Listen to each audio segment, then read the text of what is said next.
Hi there.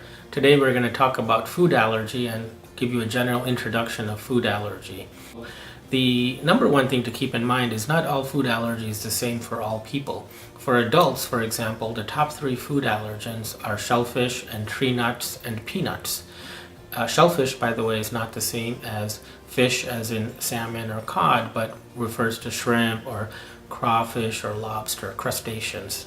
And peanut and tree nut also are not the same. A peanut is part of the legume family versus tree nuts that we traditionally think of as almonds or cashews or hazelnuts, what have you. Children, their top 3 are different. Their top 3 are milk, eggs, and peanut.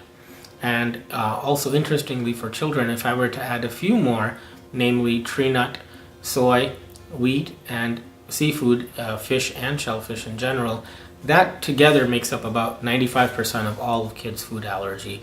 Adults tend to be more variable in terms of what they're allergic to. Major difference between children and adults, the good news for children, especially with milk and egg allergy, often we can see that they will outgrow their allergy and they'll be able to consume it as they get older. Something like peanut, however, is more difficult, and those allergies tend to persist.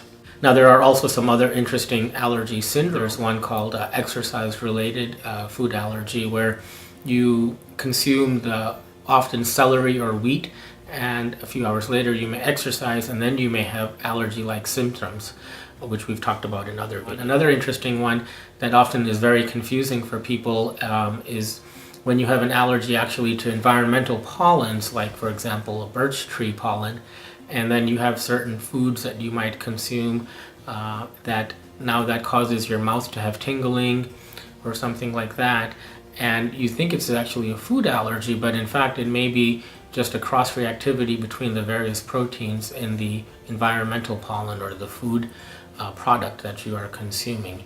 So that's a real tricky one, actually.